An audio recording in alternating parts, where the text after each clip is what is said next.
Hi, it's Marianne. Before we start this podcast, I have exciting news. All's Authors is publishing a brand new anthology, Poetry for the Dementia Journey, on June 1st.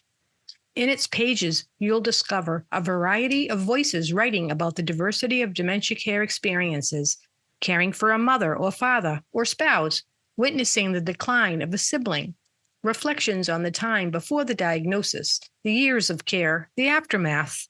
You can pre-order the Kindle copy on Amazon right now. It will also be available in ebook and paperback through other online booksellers, including Barnes & Noble, Hobo, Hoopla, and more. You're also invited to join us for a poetry reading with the poets on June 3rd at 4 p.m. Eastern Time.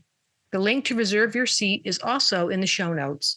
As you will learn in this podcast, poetry provides us with a meaningful way to explore our experience and emotions regarding dementia, and to express ourselves when we encounter the many different joys and dilemmas caregiving can bring.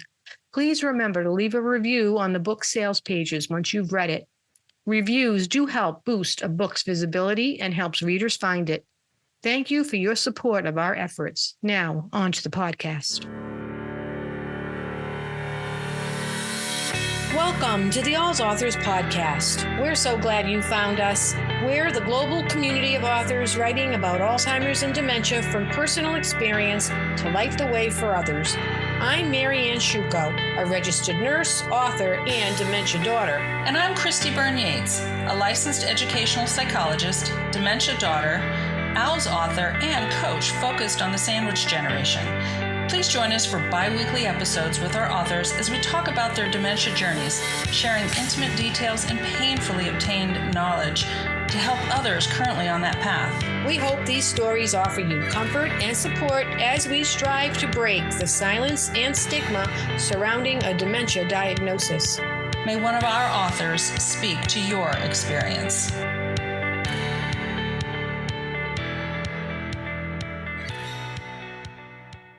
This is the Whole Care Network.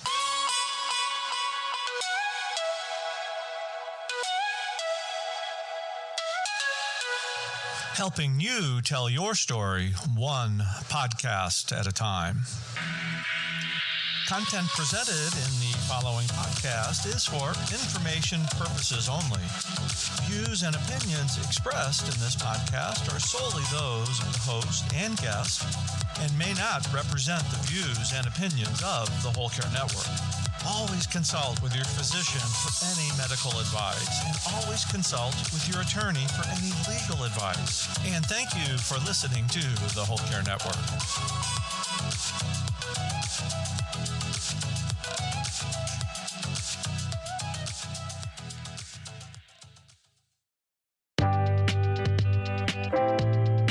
Hi, I'm Susan of All's Authors. When I was a caregiver for my mother with dementia, resources to educate and offer support were hard to come by. All's Authors believes in the power of storytelling to support and encourage those impacted by Alzheimer's and dementia. Custom Caregiver Collections is a customized collection of memoirs, novels, caregiver guides, children's books, and more. This collection of well-vetted books comes displayed in a beautifully crafted wooden tabletop bookshelf with All's Authors branding. Custom Caregiver Collections supports our goal of bringing real books to real people in real places and are perfectly suited for senior care communities, senior centers, doctors' offices, memory cafes, and professional or personal libraries. If you or your organization is interested in ordering or building a custom caregiver collection, we can guide you through choices of books written in many categories to support your needs. Want to build your own book collection? Contact us at allsauthors.com/ccc to get started.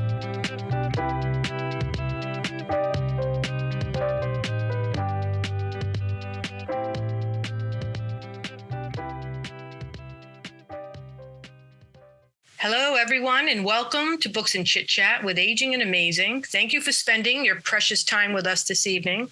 I'm Marianne Sciucco, a founder and manager of All's Authors, the global community of authors writing about Alzheimer's and dementia from personal experience to light the way for others. I'd like to introduce some of the members of our team who are with us today.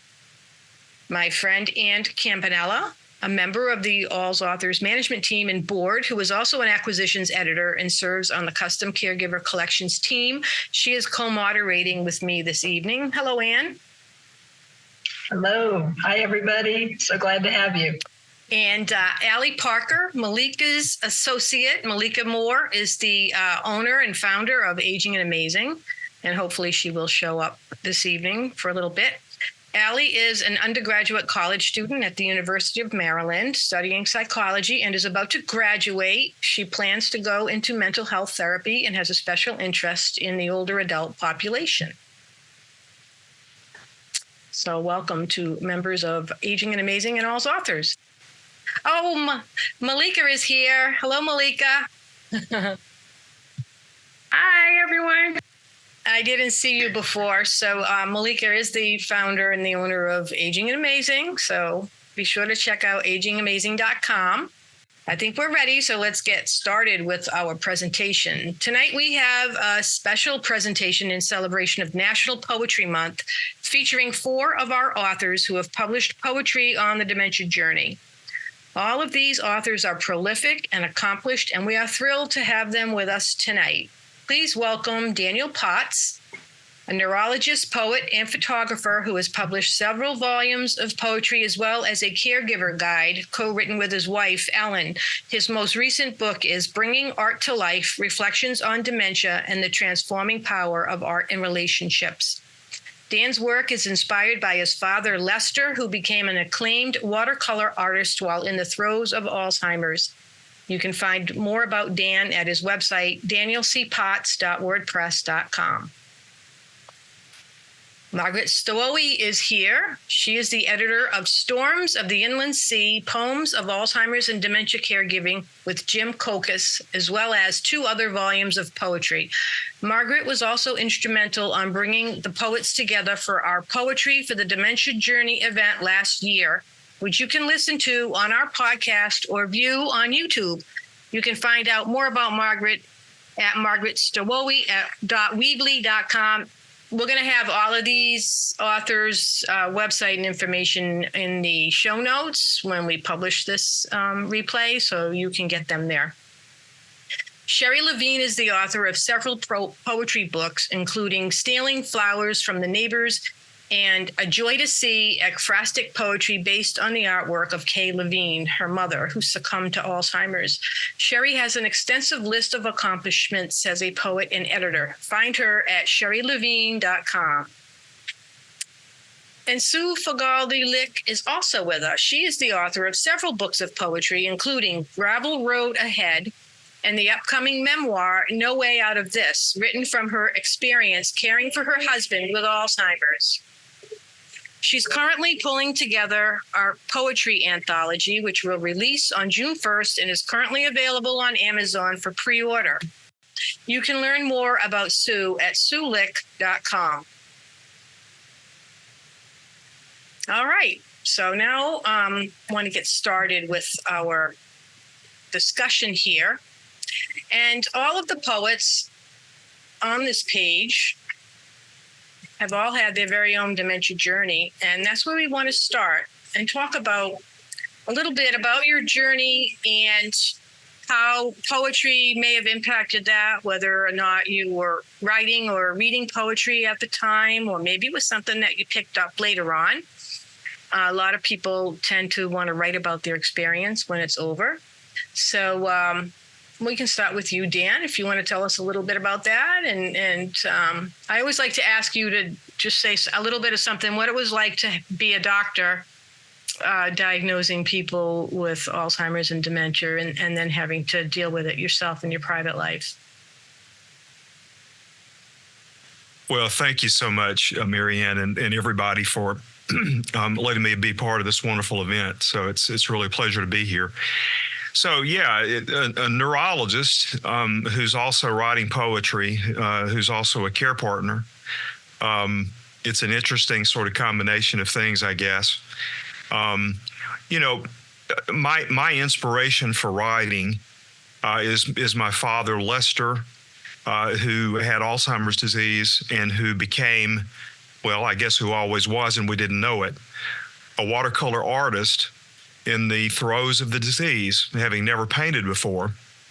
So this speaks a little bit to how the artistic creativity of one person can ignite another's creative fire, if you will. I was a neurologist who was struggling through, as an only child, Dad's illness and trying to help Mother as best I could and advise her. And at that time in my life, a youngish neurologist who didn't have any, personal experience with dementia other than in my patients, I felt ill prepared. And so I was struggling myself, feeling inadequate to be the kind of care partner I wanted to be and help to advise my mother. So fortunately, I'm compacting this, Marianne, but fortunately, Dad was able to enroll in an adult daycare program in our town, Tuscaloosa, Alabama. And it's a wonderful, wonderful program. And Dad really found himself there. Well, he met a retired artist and learned to paint watercolors. And he really found his voice there. And again, he had never painted before.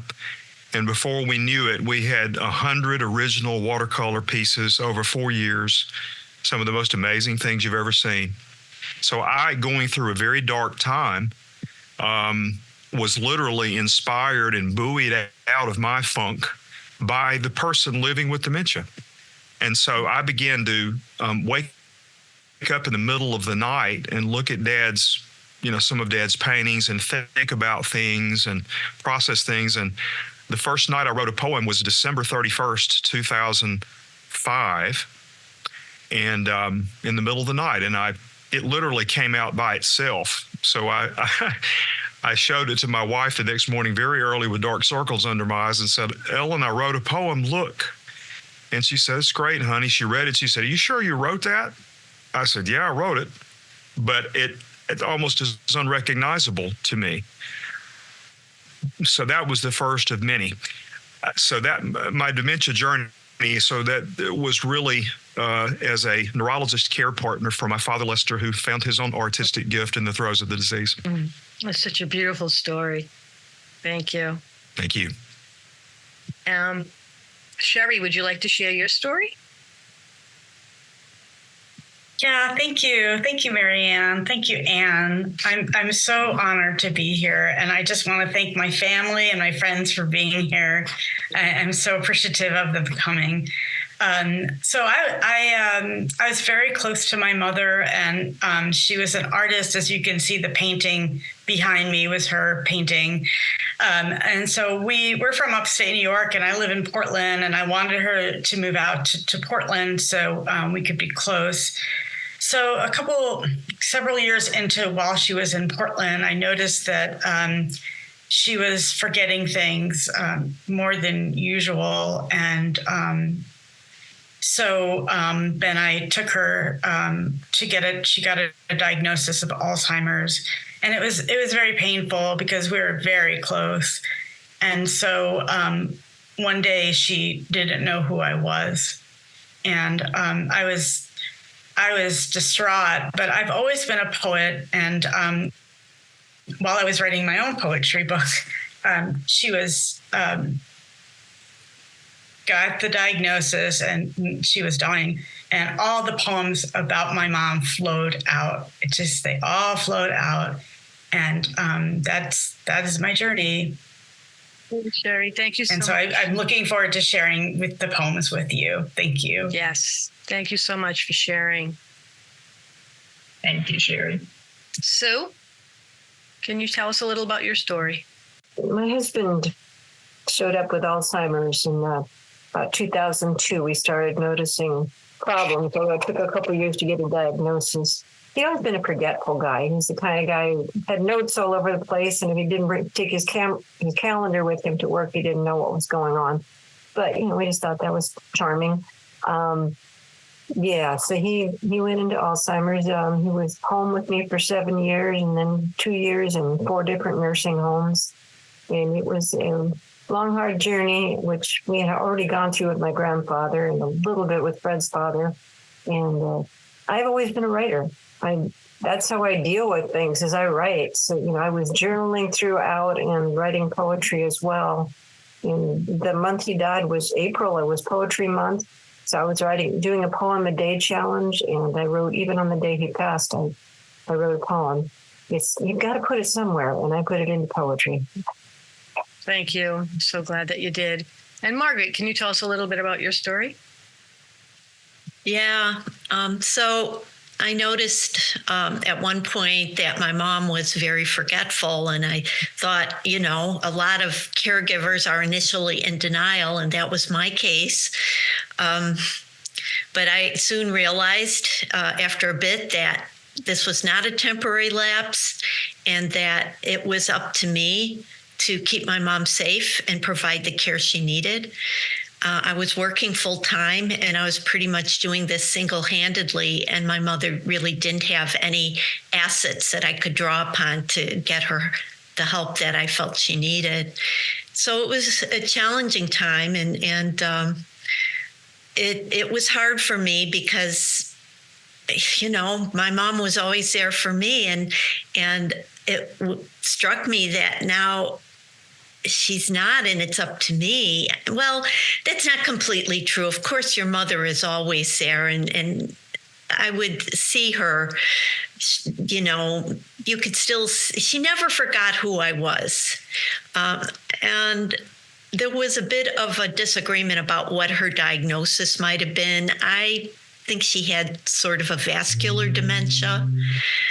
And all the time, I was writing through this journey. I've been writing poetry for decades. And actually, while I was caregiving, I was writing about my mother, poems, narrative poems, in the voices of my mom's, biological parents, adoptive parents. We learned late that my mother was adopted, and this was quite surprising to all of us. But I was also writing poems about caregiving, and I wrote them also after my mother died. And, I wanted to put those together, but then I met up with my friend Jim Kokos at a poetry festival. He's the co-editor, and he'd written caregiving poems while he provided care for his father with Alzheimer's. And he was wondering, gee, there must be other people doing this. And I thought, well, maybe. And he said, we should put a book together. And I thought, somebody must have beat us to this. And I did the research, and I saw that there were anthologies of poetry about dementia, but no anthologies that concentrated on the caregiving journey. So I was so committed to this because it's one thing to go through your own journey, and it's painful, but I wanted the kind of book to come out that I wished I'd had and Jim wished he'd had when we were going through our journey, because it's so lonesome and isolating sometimes to be a caregiver. So the book took on a meaning to me. I could really put myself in it because it was something bigger than myself, and I wanted to help other people. So it was a big job, and I'm glad I did it. And I can certainly admire Sue for being the person who put together the All's Authors Anthology, which I am very proud to be part of. So thank you to All's Authors and to Sue and everyone else who had a hand in producing the All's Authors Anthology. Thank you so much. We're really excited about it. And many of the books that are in the All's Authors collection were written by people who couldn't find the book that they wanted, so they decided they were going to write it. And that was like the genesis of so many of the books. And a lot of the books, written by people, they'd never written a book before. They won't write a book again. It was just their story, and they managed to put it together and do it well. So I can certainly understand where that came from. I'd like to discuss how poetry can benefit caregivers, whether they read it, listen to it, or write it. Margaret, could you add something to that? What is it about poetry that is beneficial? Well, Number one, this is a little bit funny, but as a caregiver, your time will be extremely limited, and you might not have time to read a book from beginning to end, but you can pick up a volume of poetry and you can skip through it. And fate has a way of presenting the poem that you need at that moment. And so that's where poetry comes in really handy. It's very precise, very condensed, vivid language that truly hits a core experience. And it's very inspiring. Reading other people's poetry about caregiving of Alzheimer's and dementia, it just was such a comfort to me. And I felt, yeah, there's other people out there. It's not just me. And things that I didn't even realize I was feeling, they would articulate it in their work. So poetry for me is invaluable. It helps me process the world as I write it, and also recognize facets of an experience of someone who's going through something similar as I read it. Yeah, that's illuminating. Sue, did you have something to add? I think Margaret pretty much said it all, but also if you were wanting to write, caregiving is so all-encompassing of your time and attention. You can do a verse, you can do a line when you have a moment, and you can build on it. You know, it's if you even the idea of writing an essay or something long in a book, I mean, forget it. You just don't have the time to think about it. But a poem you can do, and you can say more sometimes in a few lines than you can say in a whole book. You know, the concision and the imagery. Dan, did you have anything that you want to add about that? Oh, I wholeheartedly agree with what's been said. And, you know, initially when I started writing poetry, as I said, I was in a dark place, feeling very inadequate, broken, in denial. I didn't feel like I had anybody I could talk to about any of this, although that was not true. I did have, but I was ashamed. And so poetry enabled me to process all of that, sort of like pour your hot coffee out on a saucer and blow it and then drink it. So it allowed me to pour all this stuff out and get it out there. But it also allowed me to focus on gratitude. I was having a hard time finding things to be grateful for at the time. But poetry initially allowed me to find these things to be gratitude: people, relationships, flowers, moments from a day. And I begin to write those down in my phone, on my notes, ideas, things that I saw. I remember one day I saw a guy in the rain on the back of a garbage truck who was picking up the garbage that day. And I became overwhelmed in gratitude for him doing that for us. None of us would want to be out there doing that. And so I jotted that down in my phone. So it was initially about gratitude for me and processing a lot of other emotions. Wow. Thank you. Sherri, did you have a comment? Yeah, I'd like to say that we turn to poetry at times for sorrow or, even for joy. We turn to poetry. Poetry is music, and you don't have to be a poet to write poetry. I teach creative writing at a neighborhood center, and you could just say the rain, and what comes out of that, it's just amazing.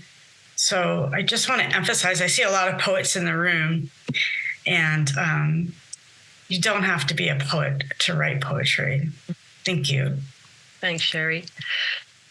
Before we start with reading, I wanted to ask my co-host, Anne Campanella, to tell us a little bit about her story, about her caregiving and her poetry, and her comments on that subject. I would love to share a little bit. I have 2 poetry books about caregiving and my mother's Alzheimer's. She had Alzheimer's for 14 years, and I was the youngest child, but sort of one of the main caregivers in my family.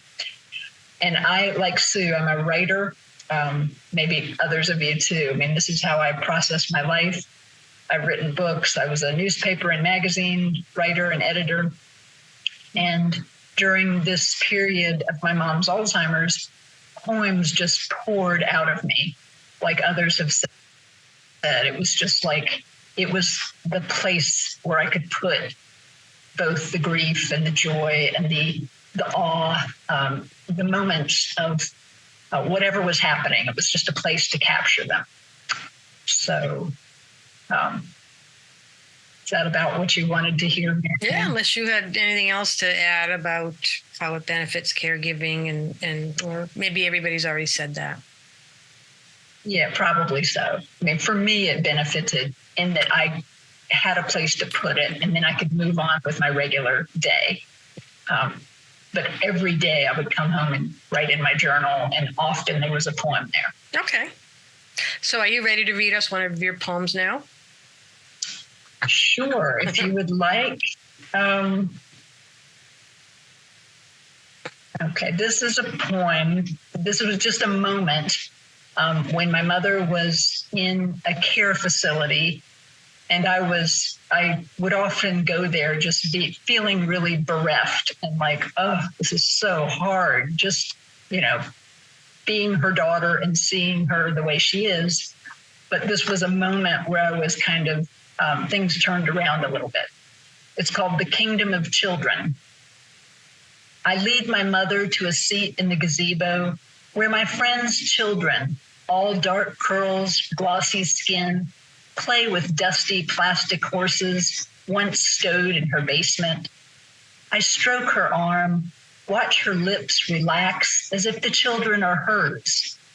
Kneeling, they stare up at her. Strips of light illuminate their faces. I wonder what they see. An old woman, skirt turned up at the waist, stain on her blouse from breakfast, hair matted from napping, logic lost along the way. She says, "Giddy up," taps her foot, claps her hand, whispers a soft little neigh. The children draw close to sit with her a while. Her nonsense makes them whinny, buck, and smile. Sweet. Thank you. Thank you so much. Oh, you're welcome. Yeah. Looking forward to hearing more poems. Oh, yes. Margaret, are you ready? Sure. I'll read the poem from my anthology, and it's called Drugging My Mother. My hand shook when I took the bag of drugs delivered that night. The moon was red. My mother's gut clenched, bred an infection, dispersed invasive seeds of rage. In her brain, a chainsaw shredded reason to ribbons, incited limbs to insurrection. Hospice gave clear directions. Don't worry about tomorrow, today. But that day, electrons in her head split atomic bonds of mother, daughter. I could hide knives, scissors, but not my fear, which she could smell clearly. Lorazepam, Seroquel, haloperidol. I ferried the dark waters of my mother, tossed futile chemicals into her currents. Beautiful. Sue?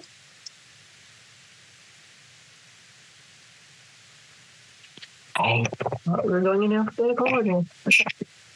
Sorry. Okay. This is a typical day at the nursing home. You might identify. Just another day.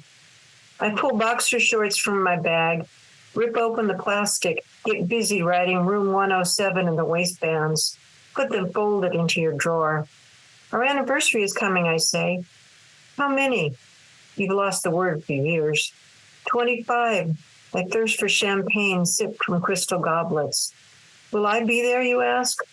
Oh, love, do you remember holding hands atop white candlelit tablecloths, sharing bites of chocolate cake, licking each other's lips? You fiddle with your pants, get up. I have to pee. You run away. I gaze outside as winter rain streaks the glass with icy tears. Thank you. Dan? So, thank you. This is a poem from my anthology, Bringing Art to Life, which also has some essays and other stories about our program that we created in Dad's memory, which is a program of art therapy for college students to interact with people living with dementia and form friendships with them. So, this is one that's titled, You Asked Me If I Remember. And one of the things that I've tried to do very gently and with a lot of nuance and a lot of respect is to empathetically enter, the world of someone who's living with dementia, thinking about all of those thousands of people that I've seen with it and gotten to know, and also my dad and others. So I tread very lightly and gently, but this is from the perspective of somebody with dementia, with a loved one who's asking them if they remember, if I remember them. So it's called, You Ask Me If I Remember. You ask me if I remember you. You tell me. I cannot call your name. I feel that I've seen your face, though I can't be sure. The lines between maybe me and maybe you are blurred. Is this that or that this? I don't know sometimes. Yet I see you now and I feel comfortable, restful. I seem to feel joy here with you. I know that someone knows me, someone who won't forget, who won't turn away. I'm not ashamed here. I'm not afraid. Fractured, I feel whole with you. Needy, I feel I have something to give. I feel you are open to receiving my gift. I meet something kind and good, something loving and selfless. I'm sure of this somehow. I feel beautiful. I remember beauty and innocence and laughter and running through meadow grasses and skies of summer, warmly winging. A new song seems old again, dancingly young old, feet touching each other, dusting the floor, a mysterious making of movement.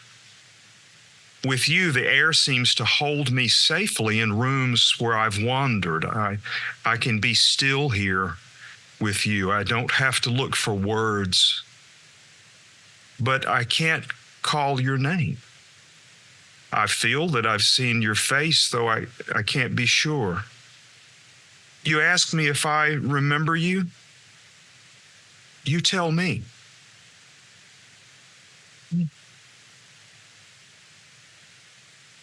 Beautiful. Thank you.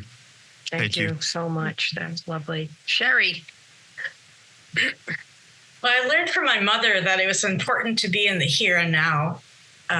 That's what it helps a lot. So for my mother's 80th birthday, I wanted to take her swimming with me, but I had to get her a bathing suit. So this is our experience, swimming in the rain. With my hands on her still strong shoulders, I steer my mother to the discount rack so she won't complain about the prices. The sales girl comes over wearing an Oregon Ducks t-shirt, her smartphone squeezed into the back pocket of her rhinestone jeans. Cracking her gum, she asks my mother in slow motion, "Can I help you?" My mother is slow as rain, a creaky, twisted bicycle chain. Back at the car, she lifts the black bathing suit and folds it on her lap. "I look like a fat seal in that thing," she says. And I tell her, and I'm a seagull crashing into the surf. It's been raining for hours, both of us swimming in uncharted waters. Thank you. Very nice. Anne, did you have another one to read for us? I do have one. It's in What Flies Away, which is my first collection, and it won the North Carolina Poet Laureate Award. And I think it was because the Poet Laureate at the time had been a caregiver himself, so he definitely related to it. But let me find this poem.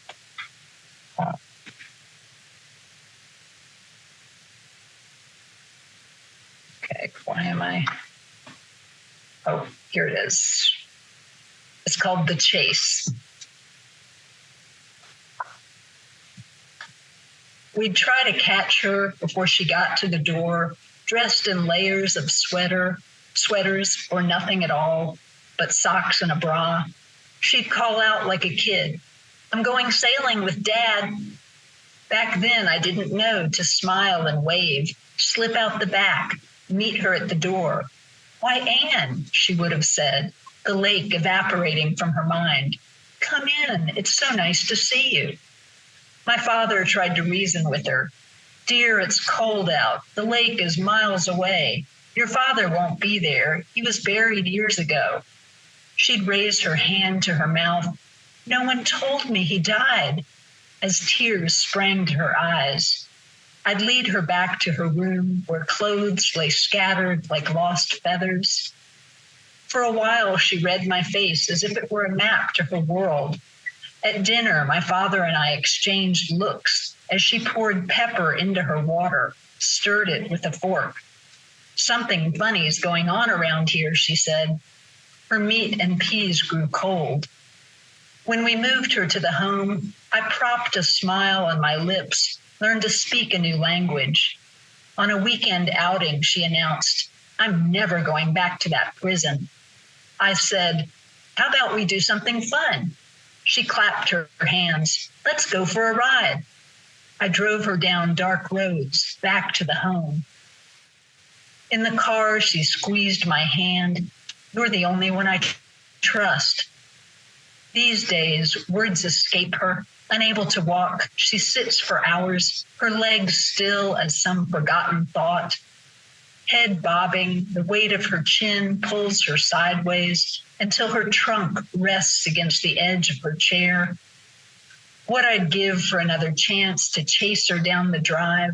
When I caught her, I'd slip my hand in hers, smile for real, and say, "Let's go sailing on this fine day."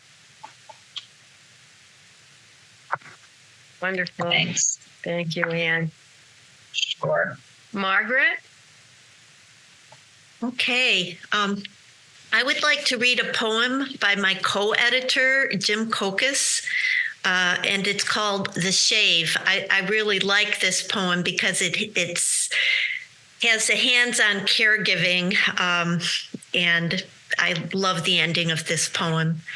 The Shave. Holding out my left hand, I dispense a small billowing cloud into its center. Tilting my father's head a little, dipping into the pure white puff, I begin to work it into his coarse gray stubble. After some careful deliberation on the starting point, I pull the razor across his slack cheek, but without tension, the blade stutters and skips. This will not work. So I ask him, show him how to make a face. See, like this. My chin jutting forward and up like the bow of a ship. He copies my form and the razor glides through the white foam. Next, we steer the ship left and then right, moving across an ocean of loss until we are done. My father touches his cheek and smiles at the renewed smoothness of his face, and I realize that sometimes memory is less about the act and more about trust. What someone knows when they know nothing else. Thank you. Great. Sue, do you have another one for us? Sure, got a million of them. I keep switching which I'm going to do. This was when my husband was at the first place that he stayed. Friday afternoon. Behind the nursing home, the grass rolls lush and steep to greenhouses and gardens, a red barn, a farmhouse. Far below, the ocean sparkles blue and silver in pale April sun. I lead him down the driveway, stumbling and shuffling, his footsteps off the beat. I hold his boneless hand, urge him to sit on the lawn. As sunlight burns our cheeks, he begins to shake, to weep. Beauty brings no comfort. Not green, not red, not blue, not gold upon our skin. When can I go home, he asks. I kiss his bristly cheeks, match our wedding bands. A robin sings nearby. And Dan, do you have another one for us? Yeah, I do. You know, we were talking a little bit about the pandemic a minute ago and talking about Allie being one of those students that came through the pandemic, and also Ann's daughter who's graduating. So I wrote a lot of poetry, as we probably all did during that time. And, you know, one of the saddest things that I heard about so much, and I didn't have a family member in a facility at that time, but a lot of my patients did, and was that they couldn't visit. And so there were all these stories about people going to windows and, you know, motioning through windows and stuff like that, putting hands to the windows. It just tears your heart out. Well, this is a poem about a care partner going to visit through the window his loved one. And these are spouses, I assume. They would be spouses. And the poem is called Where the Forest Meets the Sky. And this is a rhyming poem. Part the curtains, dear, I see you. Put your hand up to the pane. I am with you standing out here in the rain. Please don't worry.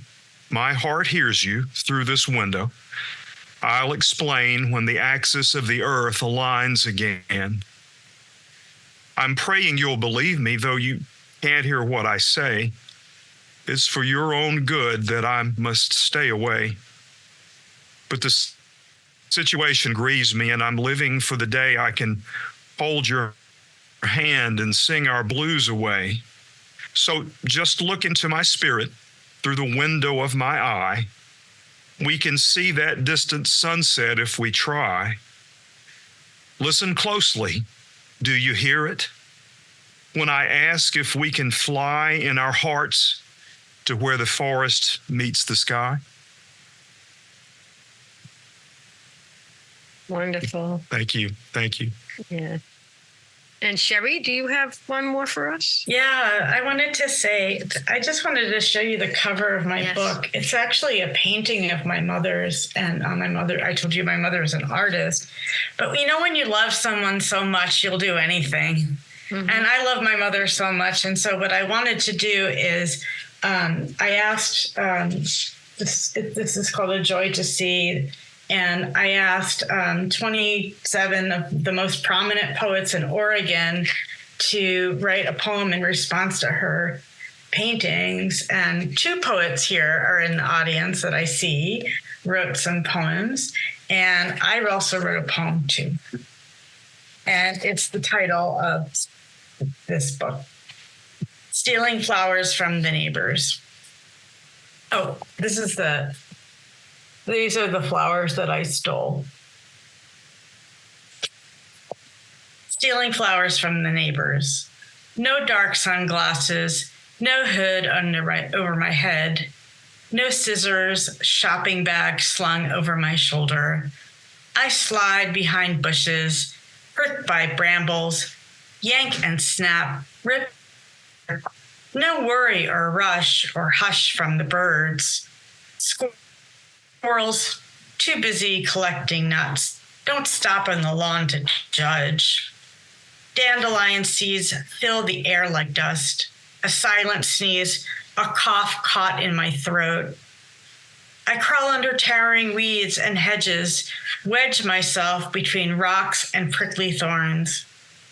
I do not feel the scraping of my knees or the bee sting. burn of the sun on my cheeks, heat on my hatless head. Stealing flowers from the neighbors, I could only think of you in your hospice bed, your weary head waiting for me to appear. Thank you. Okay, that was lovely. So we wanted to have some time in the program for any of the poets who are attending to read from their poetry if they would like. So if you would, you could please raise your hand. Let us know.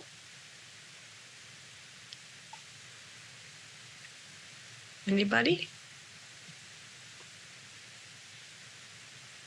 I don't know. I don't see anybody, Ann. Do you? So let me just scroll down. No. No. Okay. So in that case, what we can do is have all of you go one more round. How does that sound? Yeah. Okay. Sounds good. I will give up my time and I'll just ask a question that maybe each of you can answer before or after you read a poem.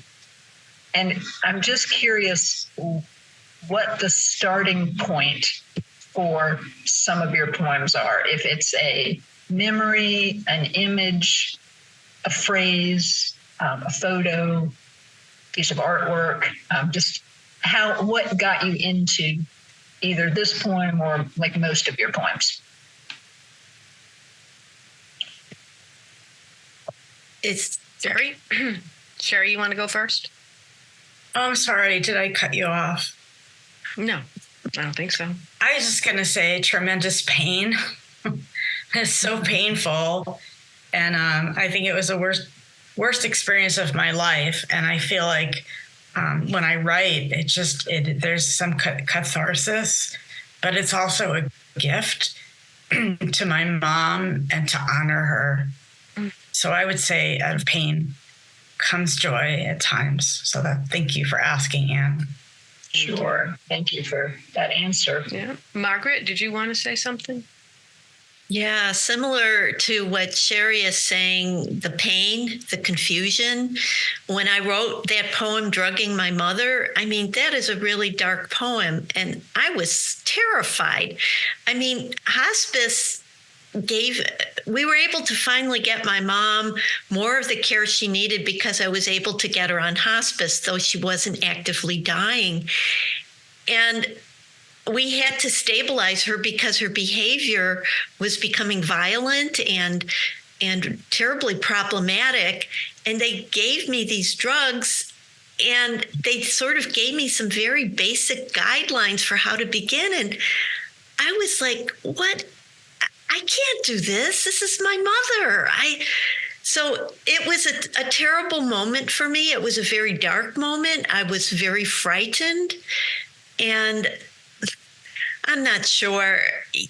Yeah, I mean, pharmaceuticals they're wonderful tools, but it just was it was just such a moment for me.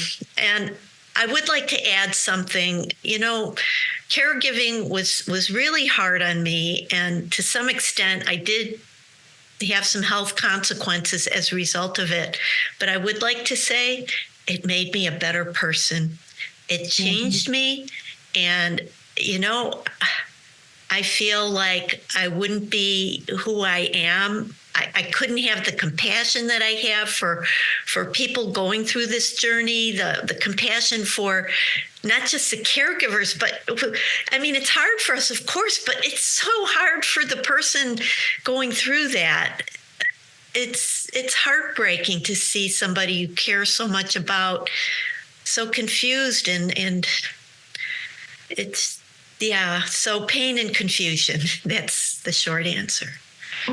Thank you. Sue, you wanted to add something? Yeah. You know, they gave my husband a very similar cocktail of medications, and it was horrifying. In some ways, it took him away from me because he just became a zombie with all the drugs.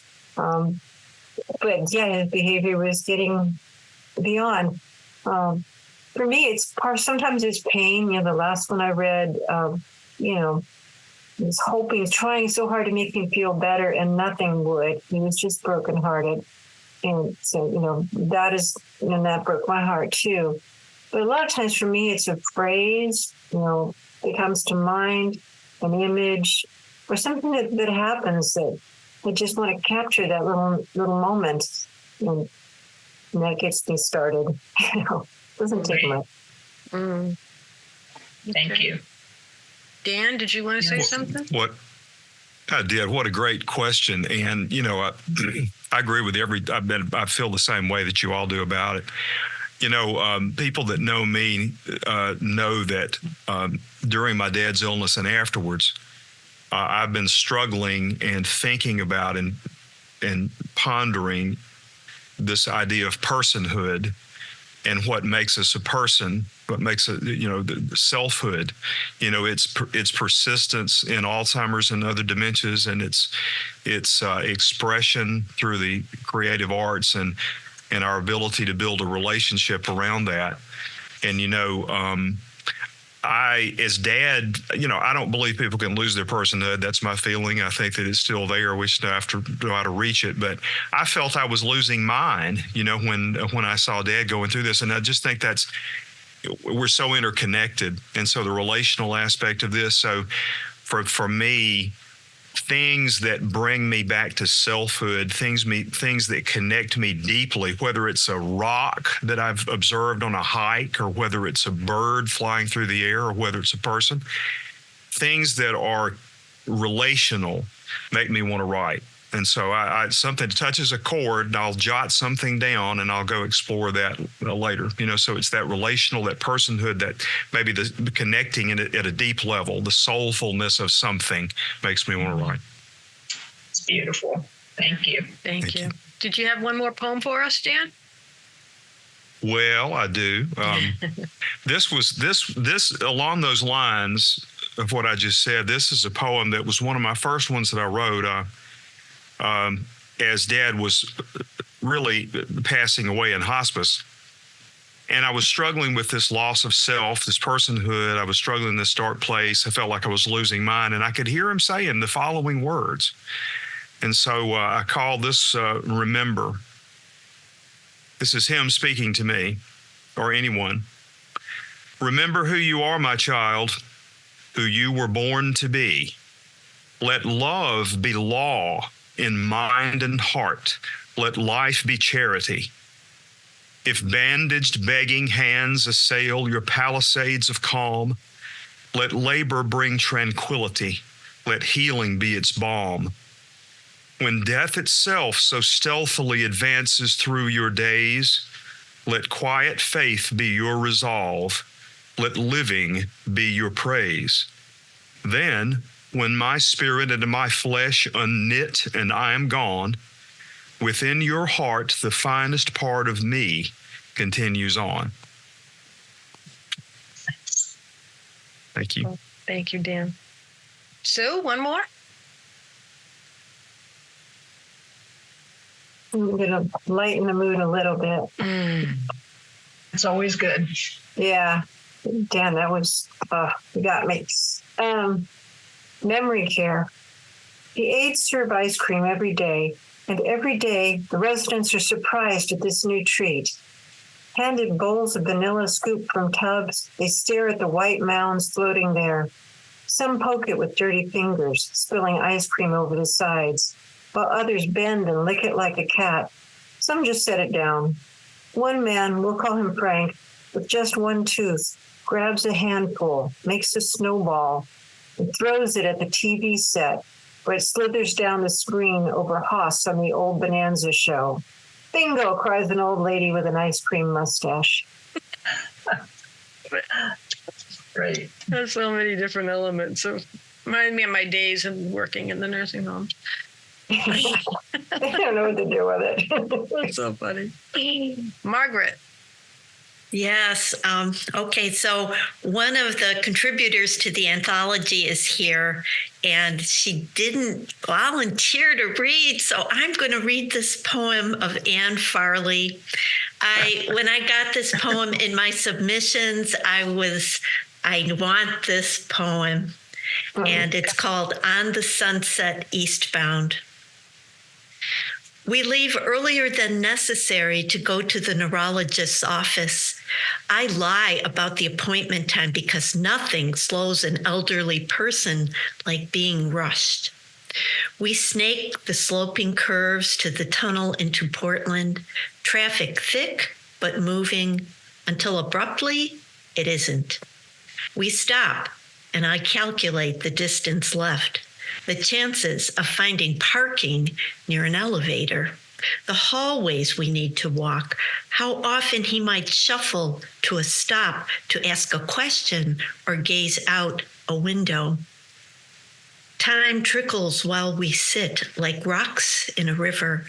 I am careful not to fidget or sigh, but he leans forward, examines the cars, the hillsides, the tall trees, the downward twist of the road. Then he focuses on me, his eyebrows arch. He says, "This is good. I know this place." Yay, Anne. Wonderful. Thank you. I got up a moment ago, and your anthology is one of my bedside books. I pick it up, like you were saying, you leaf through and you read here and there. And that's upstairs. And I thought, I can't leave this that long to go find it. Thank you. That's wonderful. My pleasure. I think, and Sue alluded to this. We have to keep our sense of humor at times and see those moments of joy or the funny bits. I was there one time when a caregiver was helping a lady and said, "Let me have your arm." And the woman with Alzheimer's said, "I'm very attached to it." There are moments like that that are just fabulous. We have to be present for them. So absolutely. Sherri, did you want to finish for us? Well, the way I write, I think people who know me is that my writing is funny, but it's dark. So here we go. Rummaging. Off the bus, my mother struts in front of me in a rush to the bank. She waves her finger at the teller, counting bills behind the window. "Where's the chubby one?" she says.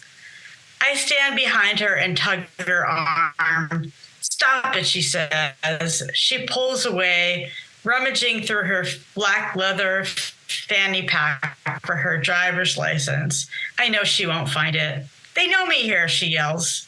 Behind the window, the manager nods to me. He says to her, "It's okay, Mrs. Levine."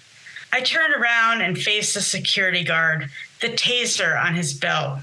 He doesn't flinch. Has she done this before? I feel sweat dripping under my arms and into my bra. Everything is red and hot, like the inside of a mouth screaming.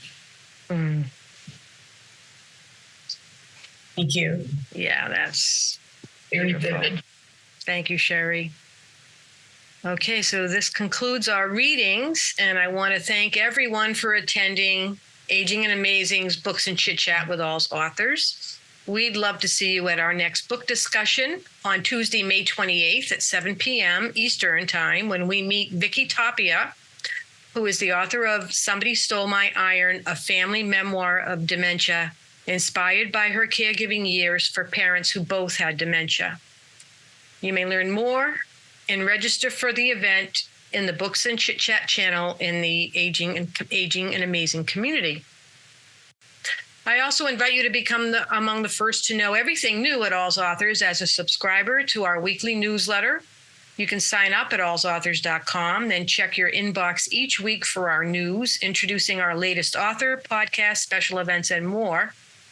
And be sure to visit our blog, podcast, and shop at allsauthors.com to find more resources for your dementia journey.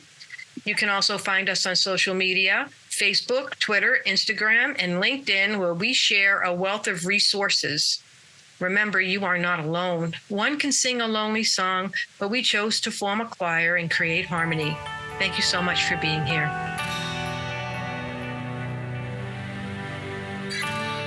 Thank you for listening to Untangling Alzheimer's and Dementia, an All's Authors podcast.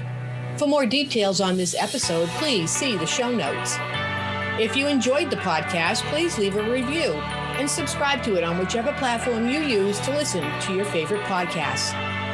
For more information on Al's Authors, please visit alsauthors.com. While you're there, be sure to browse our online bookstore, where you will find hundreds of carefully vetted books on Alzheimer's and dementia. You can also find us on Twitter, Facebook, Instagram, and LinkedIn. Please email your thoughts on the podcast to allsauthors@gmail.com. We are a 501c3 charitable organization, totally reliant on donations to do what we do. If our authors' stories move you, please consider contributing to our cause. Remember, you are not alone. One can sing a lonely song, but we chose to form a choir and create harmony.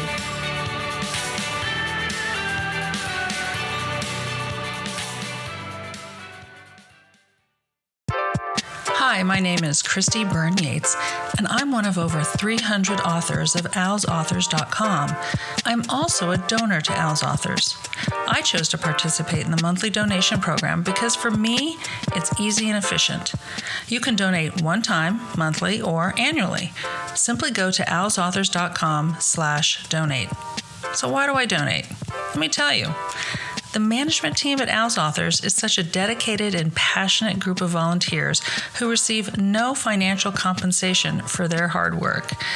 They've gathered and promoted amazing authors who share about their journeys authentically and in many forms.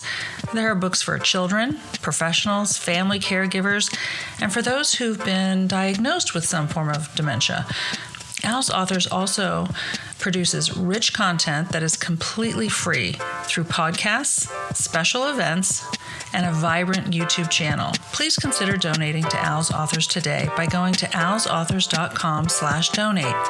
And remember, you are not alone.